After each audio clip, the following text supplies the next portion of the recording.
WHO ಪ್ರಕಾರ 10-15% caesarean section rate ಇರಬೇಕಂತ ಹೇಳ್ತೀವಿ. ಪ್ರೆಗ್ನೆನ್ಸಿ ಇದ್ದಾಗ ಡಯಾಬಿಟಿಸ್ ಬಂದು ಅದಾದ್ಮೇಲೆ ಅದು ಹೋಗ್ಬಿಡುತ್ತೆ. ನಾವು ಈ ಸಹಜ ಹೆರಿಗೆ ಯಾವಾಗ್ಲೂ ಅದು better. Late marriage and late pregnancy ತಾಯಂದಿರಿಗೆ ಒಂದು ಪಾಸಿಟಿವ್ ಆಟಿಟ್ಯೂಡ್ ಅದು ಏನಾಗುತ್ತೆ ಅಂದ್ರೆ ಮಕ್ಕಳ ಮೇಲೆ ಪರಿಣಾಮ ಬೀಳುತ್ತೆ. ಪೇಷಂಟ್ ಫೀಡ್ಬ್ಯಾಕ್ ತಗೊಂಡ್ರೆ ಬಹಳಷ್ಟು ಜನ ಒಂದು ಪಾಸಿಟಿವ್ ಫೀಡ್ಬ್ಯಾಕ್ ಕೊಟ್ಟಿದ್ದಾರೆ. ನಮಸ್ತೆ ವೀಕ್ಷಕರೇ, ಇತ್ತೀಚಿನ ದಿನಗಳಲ್ಲಿ ನಿಮ್ಗೆಲ್ಲ ತಿಳಿದಿರೋ ಹಾಗೆ ಗರ್ಭಿಣಿ ಸ್ತ್ರೀಯರಿರ್ಬೋದು ಅಥವಾ ಬಾಣಂತಿ ಸ್ತ್ರೀಯರಿರ್ಬೋದು ಅವರುಗಳ ಸಾವುಗಳ ಸಂಖ್ಯೆ ಹೆಚ್ಚಾಗ್ತಾ ಇದೆ. ರಾಜ್ಯಾದ್ಯಂತ ಇತ್ತೀಚಿನ ದಿನಗಳಲ್ಲಿ ಸುಮಾರು 18 ಬಾಣಂತಿಯರ ಸಾವಾಗಿರುವ ಕೇಸ್ ಕೂಡ ದಾಖಲೆಯಾಗಿದೆ. ಹಾಗೇನೆ ಮತ್ತೆ ಇತ್ತೀಚಿನ ದಿನಗಳಲ್ಲಿ ಹೆಚ್ಚಾಗಿ ಸಿಸೇರಿಯನ್ಗೆ ಮಾರು ಹೋಗ್ತಾ ಇದ್ದಾರೆ. ಅಂದ್ರೆ ಮಹಿಳೆಯರಿರ್ಬೋದು ಅಥವಾ ಆಸ್ಪತ್ರೆಗಳಲ್ಲಿ ಸೂಚಿಸುವಂತಿರ್ಬೋದು, ಪ್ರತಿಯೊಬ್ರು ಕೂಡ ಅಂದ್ರೆ ಸಿಸೇರಿಯನ್ ಸಂಖ್ಯೆಗಳು ಹೆಚ್ಚಾಗ್ತಾ ಇದೆ. ನಾರ್ಮಲ್ ಆಗಿ ಸಿಸೇರಿಯನ್ ಮಾಡುವಂತ ಸಿಚುವೇಶನ್ ಬರೋದು ಗರ್ಭಿಣಿ ಸ್ತ್ರೀಗೆ ಹೆರಿಗೆ ಸಮಯದಲ್ಲಿ ಕಷ್ಟ ಆದ್ರೆ ಹೆರಿಗೆ ಮಾಡಿಸ್ಲಿಕ್ಕೆ ಆಗೋದೇ ಇಲ್ಲ ಅನ್ನುವಂತಹ ಸನ್ನಿವೇಶ ಬಂದ್ರೆ ಅದರ ಬದಲಿಯಾಗಿ ಸಿಸೇರಿಯನ್ ಅನ್ನ ಮಾರು ಹೋಗುವಂಥದ್ದು ಕಾಮನ್ ಆಗಿತ್ತು. ಆದ್ರೆ ಇತ್ತೀಚಿನ ದಿನಗಳಲ್ಲಿ ಬೇಕು ಅಂತಲೇ ಸಿಸೇರಿಯನ್ ಡಾಕ್ಟರ್ಗಳು ಮಾಡ್ತಾ ಇರ್ಬೋದು ಅಥವಾ ಸ್ತ್ರೀಯರೇ ನೋವನ್ನ ತಡೆದುಕೊಳ್ಳಿಕ್ಕೆ ಆಗ್ದೇನೆ ಸಿಸೇರಿಯನ್ಗೆ ಮಾರು ಹೋಗ್ತಾ ಇದ್ದಾರೆ. ಇದಕ್ಕೆ ಸಂಬಂಧಪಟ್ಟ ಹಾಗೆ ಹಾಗೂ ಬಾಣಂತಿ ಸ್ತ್ರೀಯರು ಸಾವನ್ನಪ್ತಾ ಇದ್ದಾರೆ ಮತ್ತು ಹೆರಿಗೆಗೆ ಭಯ ಪಡ್ತಾ ಇದ್ದಾರೆ, ಗರ್ಭಿಣಿ ಸ್ತ್ರೀಯರು ಅಂಜಿಕೆ ಭಯ ಬೀಳ್ತಾ ಇದ್ದಾರೆ. ಇದಕ್ಕೆ ಸಂಬಂಧಪಟ್ಟ ಹಾಗೆ ವಾಣಿ ವಿಲಾಸ ಆಸ್ಪತ್ರೆಯಲ್ಲಿ ಇತ್ತೀಚೆಗೆ ಮ್ಯೂಸಿಕಲ್ ಟ್ರೀಟ್ಮೆಂಟ್ ಮಾಡ್ತಾ ಇದ್ದಾರೆ ಅನ್ನುವಂತ ಸುದ್ದಿ ಕೇಳಿ ಬರ್ತಾ ಇದೆ. ಇದನ್ನೆಲ್ಲ ಮಾತಾಡ್ಲಿಕ್ಕೆ ನಮ್ಮ ಜೊತೆ ಇವತ್ತು ಡಾಕ್ಟರ್ ಸವಿತಾ ಅವರಿದ್ದಾರೆ. ಅವ್ರನ್ನ ಮಾತಾಡ್ಸೋಣ ಬನ್ನಿ. ಮೇಡಮ್ ನಮಸ್ತೆ. ನಾನು ಮೊದಲೇ ಹೇಳಿದ ಹಾಗೆ ಇತ್ತೀಚಿನ ದಿನಗಳಲ್ಲಿ ಸಿಸೇರಿಯನ್ಗಳ ಸಂಖ್ಯೆ ಹೆಚ್ಚಾಗ್ತಾ ಇದೆ ಮೇಡಮ್. ಇದಕ್ಕೆ ಏನ್ ಕಾರಣ ಇರಬಹುದು? ಇವಾಗ ಸಿಸೇರಿಯನ್ ಹೆಚ್ಚಾಗ್ತಾ ಇದೆ ಅಂದರೆ ಇವಾಗ ಏನಾಗುತ್ತೆ, ನಾವು WHO ಪ್ರಕಾರ 10-15% ಸಿಸೇರಿಯನ್ ಸೆಕ್ಷನ್ ರೇಟ್ ಇರಬೇಕಂತ ಹೇಳ್ತೀವಿ. ಆದರೆ ಇವಾಗ ಏನಾಗ್ತಾ ಇದೆ ಅಂದರೆ ಬಹಳಷ್ಟು ಕಾಂಪ್ಲಿಕೇಶನ್ಸ್, ಅಂದರೆ ಪ್ರೆಗ್ನೆನ್ಸಿ ಮುಂಚಿನ ಥರ ಹಿಂದಿನ ದಿನಗಳಲ್ಲೇನು ನಾರ್ಮಲ್ ಅಂದರೆ ಎಲ್ಲ ಒಂಥರ ಸಾಮಾನ್ಯವಾಗಿ ಇರ್ತಾ ಇತ್ತು. ಆದರೆ ಇವಾಗ ಏನಾಗಿದೆ ಅಂದರೆ ತುಂಬ ಕಾಂಪ್ಲಿಕೇಶನ್ಸ್. ಈ ನಡುವೆ ಏನು ನೋಡ್ತಾ ಇದ್ದೀವಿ ನಾವು ಜಾಸ್ತಿ ಅಂದರೆ BP ಬರುತ್ತೆ ಪ್ರೆಗ್ನೆನ್ಸಿಯಲ್ಲಿ. ನಾವು ಪ್ರೆಗ್ನೆನ್ಸಿ ಇಂಡ್ಯೂಸ್ಡ್ ಹೈಪರ್ ಟೆನ್ಷನ್ ಅಂತ ಹೇಳ್ತೀವಿ. ಅದು ತುಂಬ ಜಾಸ್ತಿ ಸೀರಿಯಸ್ ಆದಾಗ ಅವರಿಗೆ ಕನ್ವಲ್ಷನ್ಸ್ ಅಂದರೆ ಫಿಟ್ಸ್ ಬರುತ್ತೆ, ಎಕ್ಲಾಂಪ್ಸಿಯಾ ಅಂತೀವಿ, ಹೆಲ್ಪ್ ಸಿಂಡ್ರೋಮ್ ಅಂತ ಹೇಳ್ತೀವಿ. ಇದರಲ್ಲಿ ಏನಾಗುತ್ತೆ ಅಂದರೆ ಅವ್ರದ್ದು ಇದು ಪ್ಲೇಟ್ಲೆಟ್ಸ್ ಕಡಿಮೆ ಆಗೋದು, ಲಿವರ್ ಫೇಲ್ಯೂರ್ ಆಗೋದು, ಈ ಥರ ಎಲ್ಲ ಸಮಸ್ಯೆಗಳು ಬರ್ತಾ ಇದೆ. ಇಂಥ ಎಲ್ಲ ಸಮಸ್ಯೆಗಳು ಇದ್ದಾಗ ಪ್ರೆಗ್ನೆನ್ಸಿಯಲ್ಲಿ ಅವಾಗ ನಾರ್ಮಲ್ ಡೆಲಿವರಿ ಜಾಸ್ತಿ ಮಾಡಿಸ್ಲಿಕ್ಕೆ ಆಗೋದಿಲ್ಲ, ಅದರಿಂದ ಸಿಸೇರಿಯನ್ ಆಗಬೇಕಾಗುತ್ತೆ. ಆಮೇಲೆ ಇನ್ನೊಂದು diabetes. So India is capital of diabetes ಅಂತ ಹೇಳ್ತೀವಲ್ವಾ. ಇವಾಗೆಲ್ಲ ಅಷ್ಟೇ, ಬಹಳಷ್ಟು ಜನ ವಯಸ್ಸಾದವರಲ್ಲಿ ಮುಂಚೆ ಡಯಾಬಿಟೀಸ್ ಬರ್ತಾ ಇತ್ತು, ಈಗ ಹಂಗಲ್ಲ. ಇವಾಗ ಡಯಾಬಿಟೀಸು ವಯಸ್ಸಾದವ್ರಿಗೆ ಮುಂಚೆ ವಯಸ್ಸಾದವರಷ್ಟರಲ್ಲೇ ಡಯಾಬಿಟಿಸ್ ಬರ್ತಾ ಇತ್ತು, ಈಗ ಹಂಗಲ್ಲ. 20-25 ವರ್ಷದ ಇರೋರು ಸಹ ಪ್ರೆಗ್ನೆನ್ಸಿಯಲ್ಲಿ ಜೆಸ್ಟೇಷನಲ್ ಡಯಾಬಿಟಿಸ್ ಅಂತ ಹೇಳ್ತೀವಿ. ಅಂದರೆ ಪ್ರೆಗ್ನೆನ್ಸಿ ಇದ್ದಾಗ ಡಯಾಬಿಟಿಸ್ ಬಂದು ಅದಾದಮೇಲೆ ಅದು ಹೋಗ್ಬಿಡುತ್ತೆ. ಬಟ್ ಆದರೆ ಮುಂದಿನ ದಿನಗಳಲ್ಲಿ ಅವರಿಗೆ 40 ವರ್ಷ ಹಿಂಗಾದಾಗ ಅವರು ಡಯಾಬಿಟಿಕ್ ಆಗ್ತಾರೆ. ಇದೆಲ್ಲ ಏನಕ್ಕಪ್ಪ ಅಂದರೆ ಒಂಥರ ಮೆಟಬಾಲಿಕ್ ಸಿಂಡ್ರೋಮ್ ಅಂತ ಹೇಳ್ತೀವಿ. ಇದು ನಮ್ಮ ಜೀವನ ಶೈಲಿ, ನಾವು ತಿನ್ನುವ ಆಹಾರ ಎಲ್ಲದ್ರ ಮೇಲೂ ಡಿಪೆಂಡ್ ಆಗಿರುತ್ತೆ. ಇವಾಗ ಎಲ್ಲ ಕಡೆ ನೀವು ನೋಡಿರ್ತೀರ, ಆದಷ್ಟು ರೆಡಿ ಫುಡ್ಡು, ಜಂಕ್ ಫುಡ್ಡು. ಇವಾಗಿಂದ ಏನು ಜನರೇಷನ್ ಇವಾಗ ತಾಯಂದ್ರ ಆಗ್ತಾ ಇರೋರು, ಇವಾಗೆಲ್ಲ ಈಗ 10-20 ವರ್ಷದಿಂದ ಅದೇ ಥರ ಅವ್ರದ್ದು ಆಹಾರ ಶೈಲಿ ಬದಲಾಗಿದೆ, ಜೀವನ ಶೈಲಿ ಎಲ್ಲ ಕಡೆ ಸೆಡೆಂಟ್ರಿ ಲೈಫ್ ಸ್ಟೈಲು. ಅವರು ಹಿಂದಿನ ನಮ್ಮ ಆ್ಯನ್ಸಿಸ್ಟರ್ಸ್ ಏನು ಕೆಲಸ ಮಾಡ್ತಿದ್ರು, ಹೊಲದಲ್ಲಿ ಹೋಗಿ ಕೆಲಸ ಮಾಡೋದಾಗಲಿ, ನಡಿಗೆ ಆಗಲಿ, ಓಡಾಡ್ತಾ ಇದ್ರು, ಎಲ್ಲ ಮಾಡ್ತಿದ್ರು. ಈಗೇನೂ ಇಲ್ಲ. ಈಗ ಮನೆಯಿಂದ ಆಚೆ ಬಂದರೆ ಬಸ್ಸು ಆಟೋನೋ ಏನೋ ಸಿಗುತ್ತೆ, ಆಮೇಲೆ ಹೋಗಿ ಸ್ಕೂಲಲ್ಲಿ ಕೂತ್ಕೊಂಡು ಪಾಠ ಕೇಳೋದು. ಸ್ಕೂಲಲ್ಲೂ ಸಹ ಚಟುವಟಿಕೆಗಳು, ದೈಹಿಕ ಚಟುವಟಿಕೆಗಳೇ ಎಲ್ಲ ಕಡಿಮೆ ಆಗಿದೆ. ಆ್ಯಂಡ್ ನಾವು ನೋಡ್ತಾ ಇರೋದು ಏನಪ್ಪ ಅಂದರೆ ನಮ್ಮಲ್ಲಿ ಮೋಸ್ಟ್ಲಿ ಎಲ್ಲ 50% ಆಫ್ ಎಲ್ಲರೂ ಒಬೇಸಿಟಿ ಒಂದು. ಸೊ ಈ ಒಬೇಸಿಟಿ ಬಂದ ತಕ್ಷಣ ಮೆಟಬಾಲಿಕ್ ಸಿಂಡ್ರೋಮು, ಜೊತೆಗೆ PCOD ಅಂತ. ಇದು ಏನಂದರೆ PCOD ಇರೋದ್ರಿಂದ ಏನಾಗುತ್ತೆ ಅಂದರೆ ಇನ್ಫರ್ಟಿಲಿಟಿ, ಅಂದರೆ ಮಕ್ಕಳಾಗ್ಲಿಕ್ಕೆ ತೊಂದರೆ ಆಗುತ್ತೆ. ಸೊ ಈ ಥರ ಈ ಒಂದು ಕಾಂಪ್ಲೆಕ್ಸಲ್ಲಿ ಏನಾಗುತ್ತೆ ಅಂದರೆ ಪ್ರೆಗ್ನೆಂಟ್ ಆದರೆ ದೊಡ್ಡದು ಅನ್ನೋ ಥರ ಆಗಿಬಿಟ್ಟಿರುತ್ತೆ. ಸೊ ಅದಕ್ಕೆ ಹೆಚ್ಚಿನ ಕಾಳಜಿ. ಒಂದೇ ಮಗು ಮಾಡ್ಕೋತಾರೆ, ಅದು ಕಷ್ಟಪಟ್ಟಾಗಿರುತ್ತೆ. ಇನ್ಫರ್ಟಿಲಿಟಿ ಇದ್ದಾಗ ನೆಕ್ಸ್ಟ್ IVF ಮಾಡಿಸ್ಕೊಂಡ್ರು, ಈ ಥರ ಎಲ್ಲ. ಆವಾಗ ಏನಾಗುತ್ತೆ, ನಾರ್ಮಲ್ ಡೆಲಿವರಿ ಬೇಡ, ಸಿಸೇರಿಯನ್ನೇ ಮಾಡ್ಕೊಳ್ಳೋಣ ಅಂತ ಇದು ಒಂದು ರೀತಿ ಆಯಿತಾ, ಕಾಂಪ್ಲಿಕೇಶನ್ಸ್ ಎಲ್ಲ ಇದ್ದಾಗ. ಇನ್ನೂ ಒಂದು ಏನಪ್ಪ ಅಂತಂದರೆ, ಎಷ್ಟೋ ಜನ ಇವು ಹೆಣ್ಮಕ್ಳಿಗೆ ಅಂದರೆ ಆ ಹೆರಿಗೆ ನೋವು ಏನಿರುತ್ತೆ ತಡ್ಕೊಳೋದಿಲ್ಲ. ಅಂದರೆ ನಮಗೆ ಅವರ ಮನೆಯವರು ಇರ್ಬೋದು ಫಸ್ಟು, ಗರ್ಭಿಣಿ ಮಹಿಳೆ ಒಂದು, ಪ್ಲಸ್ ಅವ್ರ ಮನೆಯವರು ಸಹ ಅಯ್ಯೋ ನಮ್ಮ ಮಗಳು ನನ್ನ ಹೆಂಡ್ತಿನೂ ತಡ್ಕೊಳಕ್ಕಾಗಲ್ಲ, ನೋವು, ಫಸ್ಟ್ ಸಿಸೇರಿಯನ್ ಮಾಡಿಬಿಡಿ ಡಾಕ್ಟ್ರೆ ಅಂತ ಡಾಕ್ಟ್ರ್ ಹಿಂದೆ ಬಿದ್ದಿರ್ತಾರೆ. ಸೊ ಇವಾಗ ಪೇಷಂಟ್ ಇವಾಗ ನಾರ್ಮಲ್ ಡೆಲಿವರಿ ಆಗಬೇಕಂತಂದ್ರೂ ಸಹ ಪೇಷಂಟ್ ಕನ್ಸೆಂಟ್ ಈಸ್ ಇಂಪಾರ್ಟೆಂಟ್, ಆಯಿತಾ. ಅವರ ಮನಸ್ಥಿತಿ ಇತ್ತಂದರೆ ನಾರ್ಮಲ್ ಡೆಲಿವರಿ ಮಾಡಿಸ್ಕೊಳಕ್ಕೆ ಅವ್ರಿಗೆ ಮನಸ್ಥಿತಿ ಇದ್ದಾಗ ದೇಹ ಸಹ ಕೋಆಪ್ರೇಟ್ ಮಾಡುತ್ತೆ, ಇಲ್ದಿದ್ರೆ ಮಾಡೋದಿಲ್ಲ. ಸೊ ಅದರಿಂದ ಏನಾಗುತ್ತೆ ಅಂತಂದರೆ ಇಂಥ ಪರಿಸ್ಥಿತಿ ಬಂದಾಗ ನಾವು ಸಿಸೇರಿಯನ್ ಮಾಡಲೇಬೇಕಾಗುತ್ತೆ ಒಂದು. ಇನ್ನು ನೀವು ಹೇಳ್ದಂಗೆ ಇವಾಗ ಹೇಳಿದ್ರಿ ದಿನ ನೋಡಿ ಟೈಮ್ ನೋಡಿ ಮಾಡಿಸ್ಕೊಳೋದು ಎಲ್ಲ ಇದೆ, ಆದರೆ ಆದಷ್ಟು ಗೌರ್ಮೆಂಟ್ ಆಸ್ಪತ್ರೆಗಳಲ್ಲಿ ಅಂದರೆ ಸರ್ಕಾರಿ ಆಸ್ಪತ್ರೆಗಳಲ್ಲಿ ಈ ಥರದ್ದೆಲ್ಲ ನಾವು ಮಾಡ್ಲಿಕ್ಕೆ ಆಗೋದು ಇಲ್ಲ, ಮಾಡೋದು ಇಲ್ಲ. ನಾವು ಆದಷ್ಟು ನಾವು ಕೌನ್ಸಿಲಿಂಗ್ ಮಾಡ್ತೀವಿ. ಅವ್ರು ಹೇಳಿದ್ದಕ್ಕೆ ಈಗ ಪ್ರೈವೇಟ್ ಸೆಕ್ಟರಲ್ಲಿ ಈ ಥರ ಆಗುತ್ತೆ ಇದೆ, ಅದು ನನಗೆ ಅಷ್ಟು ಐಡಿಯಾ ಇಲ್ಲ, ಆಗ್ತಿರಬಹುದು, ಆಯಿತಾ ನೀವು ಹೇಳ್ದಂಗೆ. ಬಟ್ ಆದರೆ ಇಲ್ಲಿ ನಮ್ಮಲ್ಲಿ ಅಷ್ಟೆಲ್ಲ ನಾವು ಇದು ಮಾಡ್ಲಿಕ್ಕೆ ಆಗೋದಿಲ್ಲ, ಯಾಕಂದರೆ ನಮ್ಮಲ್ಲಿ ಕಂಟಿನ್ಯೂಸ್ ಇವಾಗ 24/7 OT ನಡೀತಾ ಇರುತ್ತೆ. ನಾವು ಈ ಥರ ಎಲ್ಲ ಅವ್ರದ್ದು ವಿಮ್ಸ್ ಆ್ಯಂಡ್ ಫ್ಯಾನ್ಸೀಸ್ಗೆ ನಾವು ಮಾಡೋಕ್ಕಾಗೋದಿಲ್ಲ. ಕೆಲವೊಂದು ಮಟ್ಟಿಗೆ ಕೆಲವು ಜನ ಆ ಥರ ಮಾಡ್ತಿರಬಹುದು, ಆಯಿತಾ, ಪೇಷಂಟ್ದು ಇದಿರ್ಬೋದು. ಬಟ್ ಬಹಳಷ್ಟು ಇದು ಏನಂದರೆ ಒಂದು ಕಾಂಪ್ಲಿಕೇಶನ್ ಇದ್ದಾಗ ನಮ್ಮಲ್ಲಿ ಬರೋದು ಇವಾಗ 60% of them are high risk, ಆಯಿತಾ. ಸ್ಟಿಲ್ ಇಷ್ಟೆಲ್ಲ ಇದ್ರೂ ಸಹ ನಮ್ಮದು rate of caesarean is less than 40% ಇದೆ ಇನ್ನೂ ತನಕ ಇವಾಗ. ಆಮೇಲೆ ಈ ಇನಿಷಿಯೇಟಿವಲ್ಲಿ ಏನಾಗಿದೆ ಇವಾಗ ಸರ್ಕಾರದಿಂದ ಏನಪ್ಪ ಅಂದರೆ ಈ ಸಿಸೇರಿಯನ್ ಡೆಲಿವರೀಸ್ನ ಕಡಿಮೆ ಮಾಡಬೇಕು ಅಂತ ಹೇಳ್ಬಿಟ್ಟು ಮಿಡ್ವೈಫರಿ ಅಂತ ಸ್ಟಾರ್ಟ್ ಆಗಿದೆ. ಈಗ ನಮ್ಮ ಹಾಸ್ಪಿಟ್ಲಲ್ಲಿ ಮಿಡ್ವೈಫರಿ ಲೆಡ್ ಕೇರ್ ಯೂನಿಟ್ ಅಂತ ಇದೆ. ಅಂದರೆ ಮಿಡ್ವೈಫ್ಸ್ ನೀವು ವೆಸ್ಟರ್ನ್ ಇದರಲ್ಲಿ ಕೇಳಿರ್ಬೋದು, ಸಿಸೇರಿಯನ್ ಎಲ್ಲ ಮಾಡಲಿಕ್ಕೆ ಮಾತ್ರ ಡಾಕ್ಟರ್ಸ್ ಬರ್ತಾರೆ, ಅಲ್ಲಿ ಗೈನಕಾಲಜಿಸ್ಟ್, ಇನ್ನೆಲ್ಲ ಮಿಡ್ವೈಫ್ಸೇ ಡೆಲಿವರಿ ಮಾಡ್ತಾರೆ ಫಾರಿನ್ ಕಂಟ್ರೀಸಲ್ಲೆಲ್ಲ. ಅದೇ ಥರನೇ ಇಲ್ಲಿನೂ ಇವಾಗ ಗೌರ್ಮೆಂಟ್ ಆಫ್ ಇಂಡಿಯಾಯಿಂದ ಬಹಳಷ್ಟು ಸ್ಟೇಟ್ಗಳಲ್ಲಿ ಶುರು ಮಾಡಿದ್ದಾರೆ ಮಿಡ್ವೈಫರಿ. ಅದರಲ್ಲಿ ಸೌತ್ ಇಂಡಿಯಾದಲ್ಲಿ ಕರ್ನಾಟಕ ಫಸ್ಟ್ ಸ್ಟಾರ್ಟ್ ಆಗಿರೋದು. ಸೊ ಅದರಲ್ಲಿ ವಾಣಿ ವಿಲಾಸಲ್ಲಿ ಫಸ್ಟ್ ಆಗಿರೋದು. ಈಗ 2 ವರ್ಷ ಆಯಿತು, 23ನೇ ಇಸ್ವಿ ಜನವರಿಯಿಂದ ಶುರುವಾಗಿದೆ national midwifery led care institute ಅಂತ, ಮತ್ತು state midwifery led care institute ಅಂತ. ಸೊ ಇದರಲ್ಲಿ ಇವರು ನಮ್ಮಲ್ಲಿ ಏನಾಗ್ತಿದೆ ಇವಾಗ ತಿಂಗಳ 100 ಡೆಲಿವರೀಸ್ ಅವರೇ ಮಾಡಿಸ್ತಾ ಇದ್ದಾರೆ. ಅಂದರೆ ಅವರು 1-to-1 ಕೇರ್ ಕೊಡ್ತಾರೆ, ಎಕ್ಸಸೈಸಸ್ ಹೇಳ್ಕೊಡ್ತಾರೆ, ಅಂದರೆ ಪೇಯ್ನ್ ರಿಲೀವಿಂಗು. ನ್ಯಾಚುರಲಿ ಕೆಲವರು ಮೋಟಿವೇಟ್ ಇರೋ ತಾಯಂದರು ಈ ಪೇಯ್ನ್ ಕಡಿಮೆ ಆದರೆ ಅವರೇ ಕೋಆಪ್ರೇಟ್ ಮಾಡ್ತಾರಲ್ವ. ಸೊ ಈ ಥರ ನಾನ್ ಫಾರ್ಮಕಲಾಜಿಕಲ್ ಪೇಯ್ನ್ ಡಿಕ್ರೀಸಿಂಗ್ ಮೆಥಡ್ಸ್ನ ಅವರು ಮಾಡ್ತಾರೆ.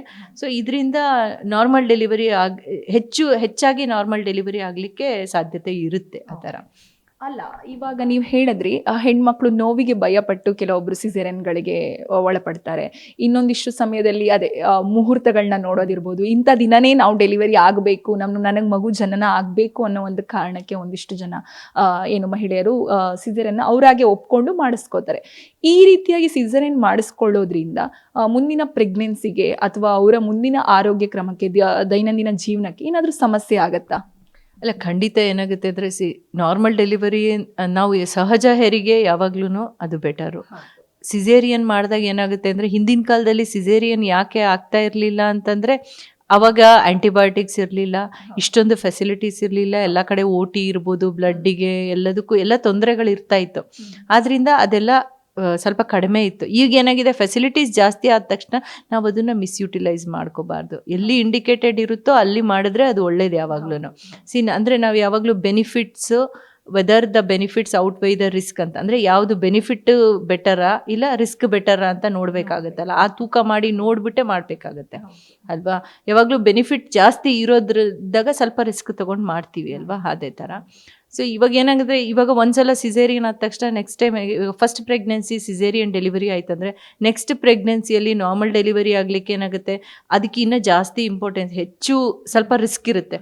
ಈಗ ಹೆರಿಗೆ ನೋವು ಬಂದಾಗ ಏನಾಗುತ್ತೆ, ಅದೇನಾದರೂ ಸ್ಟಿಚಸ್ ಓಪನ್ ಆದರೆ ಅವಾಗ ಮಗುಗೆ ತೊಂದರೆ ಆಗೋದು, ತಾಯಿಗೆ ತೊಂದರೆ ಆಗೋದು, ಇವೆಲ್ಲ ಇರುತ್ತಲ್ವಾ. ಸೊ ಆದರೆ ನಾರ್ಮಲ್ ಡೆಲಿವರಿ ಇದ್ದರೆ ಆ ಥರ ಆಗೋದಿಲ್ಲ. ಸೊ ಅದರಿಂದ ಅದ್ರ ಜೊತೆಗೆ ಏನಾಗುತ್ತೆ ಅಂತಂದರೆ 1 ಇಲ್ಲ 2 ಸಿಸೇರಿಯನ್ ಆದಾಗ ಈ ನಡುವೆ ನಾವು ಏನು ನೋಡ್ತಾ ಇದ್ದೀವಪ್ಪ ಅಂದರೆ ಈ ಪ್ಲಾಸೆಂಟಾ ಅಕ್ರೀಟಾ ಆರ್ ಅಡ್ಹರೆಂಟ್ ಪ್ಲಾಸೆಂಟಾ ಅಂತೀವಿ. ಅಂದರೆ ಈ ಪ್ಲಾಸೆಂಟಾ ಏನಾಗುತ್ತೆ ಅಂದರೆ ಗರ್ಭಚೀಲದ ಇದಕ್ಕೆ ವಾಲ್ಸ್ಗೆ ಅಂಟುಕೊಂಡ್ಬಿಟ್ಟಿರುತ್ತೆ. ಅಂಥ ಟೈಮಲ್ಲಿ ಏನಾಗುತ್ತೆ ಅಂದರೆ ಎಷ್ಟೋ ಸಲ ನಾವು ಗರ್ಭಚೀಲ ತೆಗಿಬೇಕಾಗುತ್ತೆ ಸಿಸೇರಿಯನ್ ಮಾಡಬೇಕಾದ್ರೆ, ಸಿಸೇರಿಯನ್ ಹಿಸ್ಟೆಕ್ಟಮಿ ಅಂತ. ಈ ಥರದ್ದು ಬಹಳಷ್ಟು ನೋಡ್ತಾ ಇದ್ದೀವಿ ಈ ನಡುವೆ. ಸೊ ಇದು ಒಂದು ಮೇನ್ ರೀಸನ್ ಇಂದನೇ ನಾವು ಇದು ಮಾಡಬೇಕಾಗುತ್ತೆ, ಸಿಸೇರಿಯನ್ನ ಕಮ್ಮಿ ಮಾಡಬೇಕಾಗುತ್ತೆ. ಅದಕ್ಕೆ ಹಾಗಾದ್ರೆ ಮುಖ್ಯವಾಗಿ ಮೊದಲನೇ ಏನು ಗರ್ಭವ್ಯವಸ್ಥೆಯಲ್ಲಿ ಆಕೆ ಏನಾದರೂ ಸಿಸೇರಿಯನ್ ಮಾಡಿಸ್ಕೊಂಡ್ರೆ ಅಥವಾ ಡಾಕ್ಟರ್ ಸಜೆಷನ್ ಇಂದ ಅಥವಾ ಆಕೆಯ ಒತ್ತಾಯದಿಂದಲೇ ಸಿಸೇರಿಯನ್ ಮಾಡಿಸ್ಕೊಂಡ್ರೆ ಆಕೆಗೆ ಎರಡನೇ ಡೆಲಿವರಿಯಲ್ಲೂ ಕೂಡ ಸಿಸೇರಿಯನ್ನೇ ಮಾಡಬೇಕಾಗತ್ತಾ? ಅದು 100% ಅಂತ ಇಲ್ಲ. ಕೆಲವು ಸಲ ಏನಾಗುತ್ತೆ, ಎಲ್ಲಕ್ಕಿಂತ ಫಸ್ಟ್ ಇಂಪಾರ್ಟೆಂಟು ಕನ್ಸೆಂಟ್. ಪೇಷಂಟು ಒಪ್ಕೋಬೇಕು ನಾರ್ಮಲ್ ಡೆಲಿವರಿ ಮಾಡ್ಕೋದೆ. ಫಸ್ಟ್ ಏನಾಗುತ್ತೆ, ಇವಾಗ ಏನೋ ಒಂದು ಬೇರೆ ಕಾಂಪ್ಲಿಕೇಶನ್ನಿಂದ ಸಿಸೇರಿಯನ್ ಆಗಿರುತ್ತೆ. ಸೊ ಅದಕ್ಕೆ ಒಂದು ಕ್ರೈಟೀರಿಯಾ ಇದೆ. ಅಂದರೆ ನಾವು ವೆಜೈನಲ್ ಬರ್ತ್ ಆಫ್ಟರ್ ಸಿಸೇರಿಯನ್ ಅಂತೀವಿ, ವಿ ಬ್ಯಾಕ್ ಅಂತೀವಿ, ನೆಕ್ಸ್ಟ್ ನಾರ್ಮಲ್ ಡೆಲಿವರಿ ಆಗಬೇಕಂದ್ರೆ. ಸೊ ಅದಕ್ಕೆ ಕೆಲವೊಂದು ಕ್ರೈಟೀರಿಯಾಸು, ಕೆಲವು ಫ್ಯಾಕ್ಟರ್ಸ್ನ ನಾವು ಫಾಲೋ ಮಾಡಬೇಕಾಗುತ್ತೆ. ಸೊ ಅದೆಲ್ಲ ಅವರು ಫಿಟ್ಟಿಂಗ್ ಇತ್ತಂದ್ರೆ, ಅಂದರೆ they are following, criteria pass ಆಯ್ತಂದರೆ ಅವ್ರಿಗೆ ನಾರ್ಮಲ್ ಡೆಲಿವರಿ ಕೂಡ ಮಾಡಿಸ್ಬೋದು. 100% ಸಿಸೇರಿಯನ್ ಮಾಡಬೇಕು ಅನ್ನೋ ಅವಶ್ಯಕತೆ ಇಲ್ಲ. ಇತ್ತೀಚಿನ ದಿನಗಳಲ್ಲಿ ಖಾಸಗಿ ಆಸ್ಪತ್ರೆಯಲ್ಲಿ ಒಮ್ಮೆ ಏನು ಹಣ ಮಾಡುವ ಸಂಚಿನ ಮೂಲಕನೂ ಕೂಡ ಸಿಸೇರಿಯನ್ಗಳನ್ನ ಮಾಡ್ತಾ ಇರ್ತಾರೆ. ಇನ್ನು ಕೆಲವೊಂದು ಸಮಯದಲ್ಲಿ ಈಗಿನ ಕಾಲದಲ್ಲಿ, ಈ ಜನರೇಷನ್ ಅಲ್ಲಿ ಲೇಟ್ ಆಗಿ ಮದುವೆ ಆಗ್ತಾರೆ. ಅಂತ ಸಮಯದಲ್ಲಿ ಮಗು ಆಗುತ್ತೋ ಇಲ್ವೋ ಅಂದ್ರೆ ಪ್ರೆಗ್ನೆಂಟ್ ಆಗಿರ್ತಾರೆ, ಮತ್ತೆ ಈಗ ನಾವು ನಾರ್ಮಲ್ ಡೆಲಿವರಿ ಮಾಡ್ಕೊಂಡ್ರೆ ಎಲ್ಲೋ ಒಂದ್ ಕಡೆ ಮಗು ಆಗಲ್ವೇನೋ ಅನ್ನೋ ಒಂದು ರೀತಿಯಾಗಿ ಭಯ ಇರುತ್ತೆ. ಅಂತ ಸಮಯದಲ್ಲೂ ಕೂಡ ಸಿಸೇರಿಯನ್ ಮಾಡಿಸ್ಕೋತಾರೆ. ಇಂಥ ಸಿಚುವೇಶನ್ಗೆ ಏನ್ ಹೇಳ್ತೀರಾ ಮೇಡಮ್? ನೀವು ಹೇಳ್ದಂಗೆ ಹೌದು, ಇವಾಗೆಲ್ಲ ಏನಾಗಿದೆ ಅಂದರೆ late marriage and late pregnancy. So ಆ ಪ್ರಾಬ್ಲಮ್ಸ್ ಇದ್ದೇ ಇದೆ, ಆಯಿತಾ. ಅವಾಗೇನಾಗುತ್ತೆ, ಒಂದು ಮಗು ಮಾಡ್ಕೋತಾ ಇದ್ದೀವಿ, ನಮಗೆ ರಿಸ್ಕ್ ಬೇಡ. ಯಾಕಂದರೆ ಎಲ್ಲ ಪ್ರೊಸೀಜರ್ಗೂ ಒಂದು ರಿಸ್ಕ್ ಇದ್ದೇ ಇರುತ್ತೆ, ಆಯಿತಾ. ಸಿಸೇರಿಯನ್ಗೂ ರಿಸ್ಕ್ ಇರುತ್ತೆ, ನಾರ್ಮಲ್ ಡೆಲಿವರಿಗೂ ರಿಸ್ಕ್ ಇರುತ್ತೆ. ಆದರೆ ಏನಂದರೆ ನಾರ್ಮಲ್ ಅಂದರೆ ಸಹಜ ಹೆರಿಗೆಗೆ ಹೋದಾಗ ಅವ್ರನ್ನ ಸ್ವಲ್ಪ ತಾಯಿ ಮಗುನ ಆದಷ್ಟು ಕೂಲಂಕಷವಾಗಿ ಅವ್ರನ್ನ ಮಾನಿಟರ್ ಮಾಡಬೇಕಾಗುತ್ತೆ ನಾವು. ಸೊ ಆ ಮಾನಿಟ್ರಿಂಗ್ ಫೆಸಿಲಿಟೀಸ್ ಇದ್ದರೆ ಖಂಡಿತ ಅವರು ಸಹಜ ಹೆರಿಗೆಗೆ ಹೋಗ್ಬೋದು. ಕಂಪಲ್ಸರಿ ಏನು ಸಿಸೇರಿಯನ್ನೇ ಮಾಡಿಸ್ಕೋಬೇಕು ಅಂತ ಇಲ್ಲ, ಆಯಿತಾ. ಸೊ ಅದು ಒಂದು. ಆಮೇಲೆ ಆಸ್ಪತ್ರೆಗಳಲ್ಲಿ ಬಲವಂತವಾಗಿ ಯಾರು ಸಿಸೇರಿಯನ್ ಮಾಡೋಕ್ಕೆ ಹೋಗಲ್ಲ. ಯಾಕಂದರೆ ಸಹಜ ಹೆರಿಗೆ ಆದಾಗ ಏನು ರಿಸ್ಕ್ ಇರುತ್ತಲ್ವ, ಅದು ಸಿಸೇರಿಯನ್ ಆದಾಗ ಇನ್ನೂ ಜಾಸ್ತಿ ಇರುತ್ತೆ, ಅದಕ್ಕಿಂತ 10 ಪಟ್ಟು ಜಾಸ್ತಿ ಇರುತ್ತೆ. ಆಪ್ರೇಷನ್ ಮಾಡಿದಾಗ ಏನೋ ಅನಸ್ತೇಷಿಯಾ ಕಾಂಪ್ಲಿಕೇಶನ್ ಆಗ್ಬೋದು, ಬ್ಲೀಡಿಂಗ್ ಆಗ್ಬೋದು, ಹೆರಿಗೆ ಇದು ಮಾಡಬೇಕಾದ್ರೆ, ಆಪ್ರೇಷನ್ ಮಾಡಬೇಕಾದ್ರೆ ಬಹಳಷ್ಟು ತೊಂದರೆಗಳು ಇದ್ದೇ ಇರುತ್ತೆ. ಸೊ ಅಷ್ಟು ರಿಸ್ಕ್ ತೊಗೊಳಕ್ಕೆ ಯಾರೂ ಇಷ್ಟಪಡೋದಿಲ್ಲ. ಓಕೆ. ಇನ್ನು ರಾಜ್ಯದಲ್ಲಿ ಸಾಕಷ್ಟು ಜನ ಬಾಣಂತಿಯರ ಅಂದರೆ ನೋವಲ್ಲಿದ್ದಾರೆ. ಗರ್ಭಿಣಿ ಸ್ತ್ರೀಯರಿಗೆ ಭಯ ಹುಟ್ಕೊಂಡಿದೆ. ಯಾಕಂದರೆ ಸುಮಾರು ಇತ್ತೀಚಿನ ದಿನಗಳಲ್ಲೇ 18 ಬಾಣಂತಿಯರ ಸಾವಾಗಿದೆ. ಇಂಥ ಸಮಯದಲ್ಲಿ ಗರ್ಭಿಣಿ ಸ್ತ್ರೀಯರಿಗೆ ಒಂದಿಷ್ಟು ರಿಲೀಫ್ ಕೊಡಲಿಕ್ಕಾಗಿ ವಾಣಿ ವಿಲಾಸದಲ್ಲಿ ಮ್ಯೂಸಿಕಲ್ ಟ್ರೀಟ್ಮೆಂಟ್ ಅನ್ನುವಂಥದ್ದು ಕೇಳಿ ಬರ್ತಾ ಇದೆ. ಏನಿದು ಮೇಡಮ್ ಮ್ಯೂಸಿಕಲ್ ಟ್ರೀಟ್ಮೆಂಟ್ ಅಂದರೆ ಏನು, ಮತ್ತು ಇದು ಗರ್ಭಿಣಿ ಸ್ತ್ರೀಯರಿಗೆ ಯಾವ ರೀತಿಯಾಗಿ ಸಹಕಾರ ನೀಡುತ್ತೆ? ಮ್ಯೂಸಿಕ್ ಥೆರಪಿ ಇದು ನಮ್ಮ ವಾಣಿ ವಿಲಾಸಲ್ಲಿ ಶುರುವಾಗಿದ್ದು 2012ನೇ ಇಸ್ವಿಯಿಂದನೂ ನಡೀತಾನೆ ಇದೆ. ಇದು ಸೆಂಟ್ರಲ್ ಗೌರ್ಮೆಂಟ್ ಇನಿಷಿಯೇಟಿವ್ ಇದು. ಇಲ್ಲಿ ನಾವು ಈ ಹೈ ರಿಸ್ಕ್ ಪ್ರೆಗ್ನೆನ್ಸಿ ಅಂತ ಏನಿರ್ತಾರೆ, ಅಂದರೆ ಎಲ್ಲರಿಗೂ ಇದೆ ಇದು, ಈ ಸೌಲಭ್ಯ ಎಲ್ಲ ಗರ್ಭಿಣಿ ಸ್ತ್ರೀಯರಿಗೂ ಲಭ್ಯವಿದೆ. ಇವ್ರಿಗೆ ನಮ್ಮ ಔಟ್ ಪೇಷಂಟ್ ಇರ್ಬೋದು, ಇನ್ ಪೇಷಂಟ್ ಇರ್ಬೋದು. ಇದು ಯಾವ ಥರ ಕೆಲಸ ಮಾಡುತ್ತಪ್ಪ ಅಂದರೆ, ಇವಾಗ ನೋಡಿ, ಪ್ರೆಗ್ನೆನ್ಸಿ ಇದ್ದಾಗ ಏನು ಹೇಳ್ತಾರೆ ಮನೆಯಲ್ಲಿ ದೊಡ್ಡವರೆಲ್ಲ ಏನು ಹೇಳ್ತಾರೆ, ಒಳ್ಳೆ ವಿಷಯಗಳನ್ನ ಪುಸ್ತಕ ಓದಿ ಅಂತ ಹೇಳ್ತಾರೆ, ಒಳ್ಳೇದೇನಾದರೂ ನೋಡಿ ಅಂತ ಹೇಳ್ತಾರೆ. ಅಂದರೆ ಒಂದು ಪಾಸಿಟಿವ್ ಆ್ಯಟಿಟ್ಯೂಡು, ತಾಯಂದಿರಿಗೆ ಒಂದು ಪಾಸಿಟಿವ್ ಆ್ಯಟಿಟ್ಯೂಡು, ಅದು ಏನಾಗುತ್ತೆ ಅಂದರೆ ಮಕ್ಕಳ ಮೇಲೆ ಪರಿಣಾಮ ಬೀಳುತ್ತೆ, ಅವ್ರ ಬೆಳವಣಿಗೆಗೆ ಹೆಲ್ಪ್ ಆಗುತ್ತೆ ಅಂತ. ಆಮೇಲೆ ತುಂಬ ಸ್ಟ್ರೆಸ್ಸು, ಆ್ಯಂಗ್ಸೈಟಿ ಇದ್ದಾಗ, ಇವಾಗೆಲ್ಲ ಸುತ್ತಮುತ್ತ ನೋಡಿದಾಗ ಸ್ಟ್ರೆಸ್ಸು, ಆ್ಯಂಗ್ಸೈಟಿ ಎಲ್ಲ ಇದ್ದಾಗ ಏನಾಗುತ್ತೆ ಅಂದರೆ ಅದೇ ಪರಿಣಾಮ ಮಕ್ಕಳ ಮೇಲೂ ಆಗುತ್ತೆ, ಆಯಿತಾ. ಅದರಿಂದ ಈ ಮ್ಯೂಸಿಕ್ ಥೆರಪಿ ಮಾಡೋದ್ರಿಂದ ಅವರಿಗೆ ಒಂದು ರಿಲ್ಯಾಕ್ಸೇಷನ್ನು, ಆಯಿತಾ. ಆಮೇಲೆ ಅವ್ರು ಬಂದು ಒಂದು 1/2 hour ಇನ್ಸ್ಟ್ರೂಮೆಂಟಲ್ ಮ್ಯೂಸಿಕ್ ಇದೆ, ಅದಕ್ಕೆ ಕೆಲವೊಂದು ರಾಗಗಳನ್ನ ಐಡೆಂಟಿಫೈ ಮಾಡಿದ್ದಾರೆ ಸ್ಪೆಷಲಿಸ್ಟ್ಗಳು. ಸೊ ಅದನ್ನು ಕೇಳ್ಕೊಂಡಾಗ ಅವರಿಗೆ ಸ್ಟ್ರೆಸ್ ರಿಲೀವ್ ಆಗುತ್ತೆ. ಎಷ್ಟೋ ಜನ BP ಇದ್ದವ್ರಿಗೆ, ಶುಗರ್ ಇದ್ದವ್ರಿಗೆಲ್ಲ ಅವ್ರಿಗೊಂಥರ ಸ್ಟ್ರೆಸ್ ಕಮ್ಮಿ ಆದಾಗ BP ಕಡಿಮೆ ಆಗುತ್ತೆ, ಶುಗರ್ ಕಂಟ್ರೋಲ್ ಆಗುತ್ತೆ. ಇದಲ್ದಲೇ ಎಷ್ಟೋ ಜನಕ್ಕೆ ಮನೆಯಲ್ಲಿ ತೊಂದರೆಗಳಿರ್ಬೋದು, ಏನೋ ಒಂದಿರುತ್ತೆ, ಅವ್ರದ್ದೆಲ್ಲ ಸ್ಟ್ರೆಸ್ ಕಡಿಮೆ ಆಗುತ್ತೆ. Basically stress is the main thing ಎಲ್ಲದಕ್ಕೂ. ಸೊ ಅದು ಕಮ್ಮಿ ಆದಾಗ ತಂತಾನೇ ಒಳ್ಳೇದಿದಾಗುತ್ತೆ. ಆಮೇಲೆ ಇದ್ರ ಮೇಲೆ ಸಾಕಷ್ಟು ಸ್ಟಡೀಸ್ ಆಗ್ತಾ ಇದೆ ನಮ್ಮ ಹಾಸ್ಪಿಟ್ಲಲ್ಲಿ. ಪ್ರತಿ ವರ್ಷವೂ ಒಂದಲ್ಲ ಒಂದು ನಮ್ಮ ಪೋಸ್ಟ್ ಗ್ರ್ಯಾಜುಯೇಟ್ಸು ಅದೊಂದು ಥೀಸಿಸ್ ಅಂತ ಮಾಡ್ತಾರೆ. ಸೊ ಅದಕ್ಕೆ ಅಂದರೆ ಮ್ಯೂಸಿಕ್ ಥೆರಪಿದು ಎಫೆಕ್ಟು ಅಂದರೆ ಮಗುವಿನ ಮೇಲೇನು, ಮಗುವಿನ ಮೂಮೆಂಟ್ ಇರ್ಬೋದು, ಇಲ್ಲ ಮಗುವಿನ ಬೆಳವಣಿಗೆ ಇರ್ಬೋದು, ಇಲ್ಲ ತಾಯಂದರಿಗೆ ನಿದ್ದೆ ಅಂದರೆ ಚೆನ್ನಾಗಿ ಬರುತ್ತಾ ಮ್ಯೂಸಿಕ್ ಕೇಳಿದ್ಮೇಲೆ, ಆ ಥರ ಬಹಳಷ್ಟು ಸ್ಟಡೀಸ್ ನಡೀತಾ ಇದೆ ನಮ್ಮಲ್ಲಿ. ಸೊ ಇದು ಒಂದು ರೀತಿ ಏನಂದರೆ ಫಸ್ಟು ಸ್ಟ್ರೆಸ್ ಕಮ್ಮಿ ಆಗುತ್ತೆ, ಮತ್ತು ಮಗುವಿನ ಬೆಳವಣಿಗೆಗೆ ತುಂಬ ಸಹ ಹೆಲ್ಪ್ ಆಗುತ್ತೆ ಅದಕ್ಕೆ. ಇನ್ನು ಮ್ಯೂಸಿಕಲ್ ಟ್ರೀಟ್ಮೆಂಟ್, ಈ ಮ್ಯೂಸಿಕಲ್ ಟ್ರೀಟ್ಮೆಂಟ್ ಏನಿದೆ ಅದನ್ನು ಗರ್ಭಿಣಿಯರಲ್ಲಿ ಯಾವ ರೀತಿಯಾಗಿ ಬಳಸಲಾಗುತ್ತೆ ಮೇಡಮ್? ಈಗ OPDಗೆ ಬರ್ತಾರಲ್ವ, ಅವ್ರಿಗೆ ಒಬ್ಬರು ಕೌನ್ಸಿಲರ್ ಇದ್ದಾರೆ ಅಲ್ಲಿ, ಅವರು ಕೌನ್ಸಿಲ್ ಮಾಡ್ತಾರೆ, ಇದ್ರದ್ದು ಬೆನಿಫಿಟ್ಸ್ ಬಗ್ಗೆ ಎಲ್ಲ ಹೇಳ್ತಾರೆ ಅವರು. ನಾವು ಒಂದು ಹ್ಯಾಂಡ್ ಔಟು ಕೊಡ್ತಾರೆ ಅವರು. ಅವ್ರಿಗೆ ಇಂಟ್ರೆಸ್ಟ್ ಇದ್ದರೆ ಯಾವುದೇ ತಾಯಂದ್ರೆ ಆಗಲಿ ಹೋಗಿ ಅಲ್ಲಿ ನಮ್ಮದು ಮ್ಯೂಸಿಕ್ ಥೆರಪಿ ರೂಮ್ ಇದೆ, ಅದೊಂದು ಸ್ವಲ್ಪ ಸೈಲೆಂಟಾಗಿರುತ್ತೆ. ಅಲ್ಲಿ ಸ್ವಲ್ಪ ವಿಜುವಲ್ಸು ಇರುತ್ತೆ, ಒಂಥರ ನೇಚರ್ದು ಎಲ್ಲ ವಿಜುವಲ್ಸ್ ಥರ ಒಂದು ಟಿ ವಿ ಇಟ್ಟಿದ್ದೀವಿ. ಸೊ ಅವಾಗ ಏನಾಗುತ್ತೆ, ಒಂದು ಹಾಫ್ ಆನ್ ಅವರ್ ಅವ್ರು ಕೇಳ್ಕೊತಾರೆ. ಆಮೇಲೆ ಅವ್ರಿಗೆ ಬೇಕಾಗಿದ್ದ ಮ್ಯೂಸಿಕ್ನ ಅವರು ಫೋನ್ ಇತ್ತಂದರೆ ಆ ಫೋನ್ಗೆ ಹಾಕ್ಕೊಡ್ತಾರೆ ಸಹ. ಅಲ್ಲಿ ಒಬ್ಬರು ಸ್ಟಾಫ್ ನರ್ಸ್ ಇದ್ದಾರೆ, ಅವರು ಇದು ಮಾಡ್ತಾರೆ. ಸೊ ಮನೆಯಲ್ಲಿ ಅವರೊಂದು ಅರ್ಧ ಗಂಟೆ ಕೇಳ್ಬೋದು. ಅವ್ರಿಗೆ ಏನಂದರೆ ಅವ್ರದ್ದು ದಿನನಿತ್ಯದ ಜಂಜಾಟಗಳಿಂದ ಒಂದು ಅರ್ಧ ಗಂಟೆ ಕಡಿಮೆ ಆದಾಗ ಒಂದು ರಿಲ್ಯಾಕ್ಸ್ ಆಗುತ್ತೆ. ಸೊ ಅದ್ರದ್ದು ಹಾರ್ಮೋನಲ್ ಎಫೆಕ್ಟು ಇರುತ್ತೆ. ಸೊ ಇದು ಏನಂದರೆ ಅದೇ ಮಗುವಿನ ಯಾವಾಗ್ಲೂ ಅಷ್ಟೇ, ಯಾವಾಗ ಇವರು ಮ್ಯೂಸಿಕ್ ಅಂದರೆ ದೇ ಕ್ಯಾನ್ ಕಮ್ಯುನಿಕೇಟ್, ಅವರು ಹೊಟ್ಟೆ ಒಳಗಿರೋ ಮಗು ಜೊತೆ ಕಮ್ಯುನಿಕೇಟ್ ಮಾಡ್ಬೋದು ಅಂತಲೂ. ಆ್ಯಂಡ್ ದೇರ್ ಆರ್, ಮೊನ್ನೆನೂ ಯಾರೋ ಬಂದಾಗ ಹೇಳಿದ್ರು, ಸಜೆಷನ್ ಮಾಡಿದ್ದಾರೆ ನಮಗೆ ಇನ್ನೂ ಹೆಚ್ಚಿನ ಸ್ಟಡೀಸ್ ಮಾಡ್ಲಿಕ್ಕಂತ. ಅದನ್ನು ನಾವು ಮಾಡ್ಬೇಕು ಅಂದ್ಕೊಂಡಿದ್ದೀವಿ. ಓಕೆ, ಇನ್ನು ಸುಮಾರು 2012ರಿಂದಲೇ ಇದು ಬಳಕೆಯಲ್ಲಿದೆ ನಿಮ್ಮ ಆಸ್ಪತ್ರೆಯಲ್ಲಿ ಅಂತ ಅಂದರೆ, ಈ ರೀತಿಯಾಗಿ ಸುಮಾರು 10-12 ವರ್ಷಗಳಿಂದ ಮ್ಯೂಸಿಕಲ್ ಟ್ರೀಟ್ಮೆಂಟ್ ಬಳಕೆ ಆಗ್ತಾ ಇರೋದ್ರಿಂದ ಗರ್ಭಿಣಿ ಸ್ತ್ರೀಯರಲ್ಲಿ ಏನಾದರೂ ಬದಲಾವಣೆಗಳು ಕಾಣಿಸ್ಕೊಳ್ಳೋ ಅಂದರೆ ಆಫ್ಟರ್ 2000 ಅಂದರೆ 2012ಗಿಂತ ಮುಂಚೆ ಮತ್ತು ಆಫ್ಟರ್ 2012 ಹೇಗಿದೆ, ಗರ್ಭಿಣಿಯರ ರೆಸ್ಪಾನ್ಸ್ ಯಾವ ರೀತಿಯಾಗಿದೆ, ಅವರ ಏನು ದಿನನಿತ್ಯ ಇದನ್ನ ನಿಮ್ಮ ಹತ್ರ ಏನಾದರೂ ಶೇರ್ ಮಾಡ್ಕೊಂಡಿದ್ದೀರಾ? ನಮಗೆ ತುಂಬ ಫೀಡ್ಬ್ಯಾಕ್ ಸಿಕ್ಕಿದೆ. ಅವರು ಏನಂದರೆ ಪ್ರತಿಯೊಬ್ಬರು ಸಹ ಏನಾಗುತ್ತೆ, ಇವಾಗ ಈಗ 12 ವರ್ಷದಿಂದ ಇದೆ ಅಂದರೆ ಎಷ್ಟೋ ಜನ ಇಲ್ಲಿ ಹೆರಿಗೆಗೆ ಬರ್ತಾರಲ್ಲ, ಅವರು ನಮ್ಮದು ಫಸ್ಟ್ ಮಗುಗೆ ನಾವು ಹಿಂಗೆ ಬಂದು ಕೇಳ್ಕೊಂಡಿದ್ವಿ ಅಂತ ಹೇಳ್ಬಿಟ್ಟು ಬರ್ತಾರೆ. ಬಹಳಷ್ಟು ಜನ ಹಾಗೆ ರಿಪೀಟ್ ಬರ್ತಾರಲ್ಲ ಡೆಲಿವರಿಗೆ, ಅವರೆಲ್ಲ ಬಹಳಷ್ಟು ಜನ ತೋರಿಸ್ಕೊಳಕ್ಕೆ ಬಂದವರು ಅಲ್ಲಿ ಬಂದು ಮತ್ತೆ ತಾವೇ ಬಂದು ವಾಲಂಟರಿಯಾಗಿ ನಮಗೆ ತುಂಬ ಹೆಲ್ಪ್ ಆಯಿತು, ನಮ್ಮ ಸ್ಟ್ರೆಸ್ ಕಡಿಮೆ ಆಯಿತು ಅಂತ ಹೇಳ್ಬಿಟ್ಟು. ನಾವು ಸ್ಟಾರ್ಟಿಂಗಲ್ಲಿ ಮಾಡಿದ್ದು ಸ್ಟಡಿ ಏನಂದರೆ ಹೈಪರ್ಟೆನ್ಷನ್ ಮೇಲೇ ಮಾಡಿದ್ದು, ಹೈಪರ್ಟೆನ್ಷನ್ನು. And it was a very good result ನಮ್ಮಲ್ಲಿ. ಅದು ಕಾರ್ಟಿಸಾಲ್ ಲೆವೆಲ್ ಎಲ್ಲ ಕಡಿಮೆ ಆಗುತ್ತೆ ಮ್ಯೂಸಿಕ್ ಥೆರಪಿ ಕೇಳಿದಾಗ ಅಂತ. ಪೇಷಂಟ್ ಫೀಡ್ಬ್ಯಾಕ್ ತೊಗೊಂಡ್ರೆ ಬಹಳಷ್ಟು ಜನ ಒಂದು ಪಾಸಿಟಿವ್ ಫೀಡ್ಬ್ಯಾಕ್ ಕೊಟ್ಟಿದ್ದಾರೆ. ಆಮೇಲೆ ಅದೇ ಹೇಳಿದ್ನಲ್ಲ, ಮತ್ತೆ ಇವಾಗ ಪದೇ ಪದೇ ಬರ್ತಾರೆ ಅವರು ಸಹ. ಆಮೇಲೆ ಅವ್ರ ಸುತ್ತಮುತ್ತಲವ್ರನ್ನ ಕರ್ಕೊಂಡು ಬರ್ತಾರೆ. ಸೊ ನಮಗೆ ಹೆಲ್ಪ್ ಆಗಿದೆ, ನೀವು ಬಂದು ಕೇಳಿ ಅಂತ ಹೇಳ್ಬಿಟ್ಟು. ಅದಕ್ಕೆ okay, thank you madam. So ಕೇಳಿದ್ರಲ್ಲ ವೀಕ್ಷಕರೇ, ಡಾಕ್ಟರ್ ಸವಿತಾ ಅವರು ಹೇಳಿರುವಂಥದ್ದು, ಈ ರಾಜ್ಯದಲ್ಲಿ ಏನು ಅಂದರೆ ಮಹಿಳೆಯರಿಗೆ ಸಿಸೇರಿಯನ್ ಮಾಡ್ಕೊಳ್ಳುವಂಥದ್ದು ಹೆಚ್ಚಾಗ್ತಾ ಇರೋದಕ್ಕೆ ಕಾರಣ ಅಂತಂದರೆ, ಎಷ್ಟೋ ಮಹಿಳೆಯರು ಲೇಟ್ ಮ್ಯಾರೇಜ್ ಆಗ್ತಾ ಇರೋದ್ರಿಂದ, ಹಾಗೆ ಲೇಟ್ ಏನು ಗರ್ಭಿಣಿ ಆಗೋದಿರ್ಬೋದು, ಮಗು ಮಾಡ್ಕೊಳ್ಳುವಂಥ ಯೋಚನೆ ಮಾಡೋದ್ರಿಂದ ಕೆಲವೊಂದು ಮಹಿಳೆಯರೇ ಸಿಸೇರಿಯನ್ ಮಾಡ್ಕೊಳ್ಳೋದಕ್ಕೆ ಮುಂದಾಗ್ತಾರೆ. ಇನ್ನೊಂದಿಷ್ಟು ಸಮಯದಲ್ಲಿ ಇಂತಹದ್ದೇ ದಿನ ನಮಗೆ ಡೆಲಿವರಿ ಆಗಬೇಕು ಅನ್ನುವಂಥದ್ದು ಇರುತ್ತೆ, ಅಥವಾ ನೋವಿಗೆ ಭಯಪಟ್ಟು ಒಂದಿಷ್ಟು ಜನ ಮಹಿಳೆಯರೇ ಸಿಸೇರಿಯನ್ನ ಬಯಸಿದ್ರೆ, ಇನ್ನೊಂದು ಕಡೆ ಖಾಸಗಿ ಆಸ್ಪತ್ರೆಗಳಲ್ಲಿ ಹಣ ಮಾಡುವ ಯೋಚನೆಗಳಿಂದನೂ ಕೂಡ ಸಿಸೇರಿಯನ್ಗಳ ಸಂಖ್ಯೆ ಹೆಚ್ಚಾಗ್ತಾ ಇದೆ. ಆದರೆ ಡಾಕ್ಟರ್ ಸವಿತಾ ಅವರು ಹೇಳೋ ಪ್ರಕಾರ ಸಿಸೇರಿಯನ್ಗಿಂತ ನಾರ್ಮಲ್ ಡೆಲಿವರಿಯನ್ನ ಗುರುತಿಸ್ಕೊಳ್ಳೋದಿರ್ಬೋದು, ಅಥವಾ ನಾರ್ಮಲ್ ಡೆಲಿವರಿಗಳಿಗೆ ಒಪ್ಪಿಗೆ ನೀಡಿ ಅದನ್ನ ಮಾಡಿಸ್ಕೊಳ್ಳೋದ್ರಿಂದ ನಿಮ್ಮ ಮುಂದಿನ ಜೀವನ ಕ್ರಮಕ್ಕಿರ್ಬೋದು, ದೈನಂದಿನ ದಿನಕ್ಕಿರ್ಬೋದು, ಪ್ರತಿಯೊಂದಕ್ಕೂ ಕೂಡ ಸಹಾಯ ಆಗುತ್ತೆ.